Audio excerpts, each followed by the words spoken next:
Rusia bersumpah akan menghapus Cina jika berani mengusik Indonesia. Ini satu berita yang sangat gempar guys. Kenapa Rusia berani menghapus Cina jika mengusik Indonesia? Jom kita simak.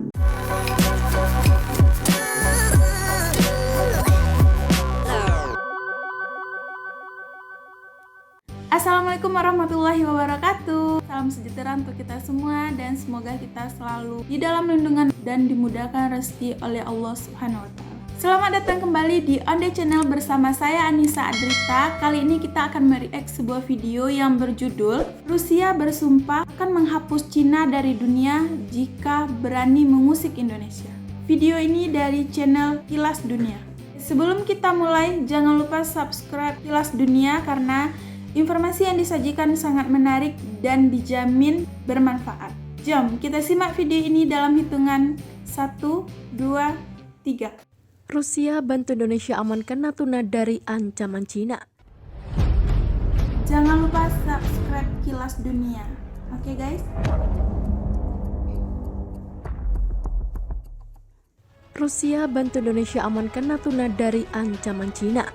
Agresivitas Cina di Natuna Utara membuat Indonesia gerah. Cina berkali-kali mengerahkan kapal Coast Guard-nya menerobos ZEE Indonesia di Natuna. Kelakuanmu ini jelas menyalahi aturan, namun Cina masih kukuh melakukan pelanggaran atas perairan Natuna yang merupakan teritori Indonesia.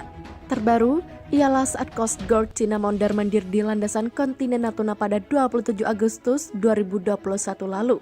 Kapal Coast Guard Cina Zhaoduan kelas bernomor lambung 5305 keluar masuk di sana. Mereka mendekati pengeboran minyak lepas pantai milik Indonesia Rusia, Herbor Energy Zerubetnev. Herbor Energy Zerubetnev terletak di Blok Natuna Singa Laut 2. Ia merupakan kilang minyak yang mengeksplorasi minyak bumi di sana. Apa yang dilakukan Coast Guard Cina saat itu mendapat respon keras dari Rusia. Mereka menganggap aksi Cina bisa mengganggu keamanan di Natuna. Kapal Cina ikut campur urusan pengeboran Herbor Energy yang tengah dilakukan di Blok Tuna, Laut Natuna lepas pantai Indonesia, tulis laporan. Pengeboran ini didanai oleh Zerubetnev yang didukung negara Rusia. Insiden seperti ini menggarisbawahi fakta bahwa kepentingan energi Moskow di Natuna terancam oleh kegiatan Cina, tegas Rusia. Cina sendiri belum menggubris pernyataan Rusia ini. Bisa dibilang Rusia kerap mendapat perlakuan negatif dari Cina dalam sisi pertahanan. Bayangkan saja, hampir semua teknologi militer Moskow dijiplak oleh Cina. Bukan satu atau dua kali, berkali-kali Beijing menjiplak alutsista Rusia. Mulai dari senapan serbu, rudal hingga jet tempur sampai kapal selam semua identik dengan milik Rusia. Sejak zaman Uni Soviet masih ada.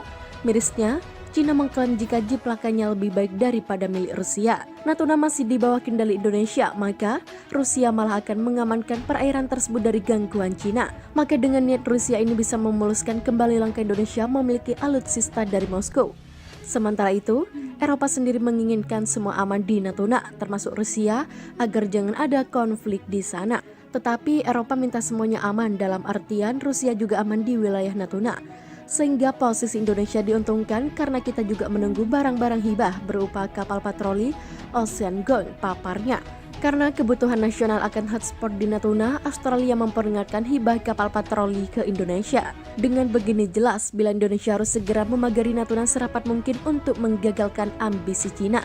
Sementara itu, Eropa sendiri menginginkan semua aman di Natuna, termasuk Rusia agar jangan ada konflik di sana. Karena kebutuhan nasional akan hotspot di Natuna, Australia mempertimbangkan hibah kapal patroli ke Indonesia. Dengan begini, jelas bila Indonesia harus segera memagari Natuna serapat mungkin untuk menggagalkan ambisi Cina. Kisru Natuna, Indonesia dinilai bisa gunakan klaim sejarah.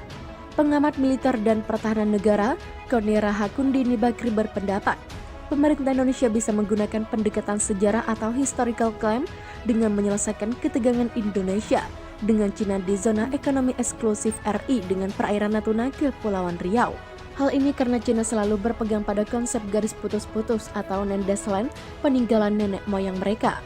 Menurut dia, diperlakukan cara lain untuk menyelesaikan ketegangan tersebut. Pemerintah Indonesia juga bisa membawa historical claim dalam diplomasi dengan Cina.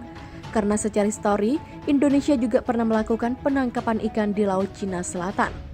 Ia menjelaskan, bukti-bukti akupansi dan arsip Cina tentang kepemilikan serta patrolinya dalam rangkaian pulau-pulau di Laut Cina Selatan terekam baik-baik sejak era dinasti Tang. Namun, kesemua arsip tersebut hingga saat ini masih dikuasai oleh Taiwan. Sementara Indonesia juga harus punya catatan sejarah yang lengkap di perairan Natuna. Ia mengatakan, ketegangan Indonesia dan Cina di wilayah itu sebenarnya sudah meningkat sejak 2014. Kala itu, Cina memasuki sebagian perairan Natuna di Laut Cina Selatan ke dalam peta teritorialnya yang dikenal dengan sebutan Nandas Land. Nandas Land yakni garis demarkasi atau garis batas pemisah yang digunakan pemerintah Republik Rakyat Cina untuk mengklaim sebagian besar wilayah Laut Cina Selatan yang menjadi sengketa sejumlah negara di Asia. Pemerintah Cina mengklaim memiliki hak di perairan yang masuk ZEE Indonesia berdasarkan peta tradisional fish ground mereka dengan konsep Nandas Land. Sementara kawasan Laut Utara Natuna berdasarkan konvensi PBB terkait hukum kelautan masuk ke dalam ZEE Indonesia. Ia mengatakan ketegangan Indonesia dan Cina di wilayah itu sebenarnya sudah meningkat sejak 2014. Kala itu, Cina memasuki sebagian perairan Natuna di Laut Cina Selatan ke dalam peta teritorialnya yang dikenal dengan sebutan Nandas Land. Namun, kesemua arsip tersebut hingga saat ini masih dikuasai oleh Taiwan. Sementara Indonesia juga harus punya catatan sejarah yang lengkap di perairan Natuna. Nah guys, dari video tadi dapat disimpulkan bahwa kalau dilihat dari sejarah, negara tersebut sudah dibagi batas-batasnya oleh dunia. Oke guys, sekian untuk video hari ini. Jangan lupa subscribe, like, comment, and share. Saya Anissa Adrita, wassalam.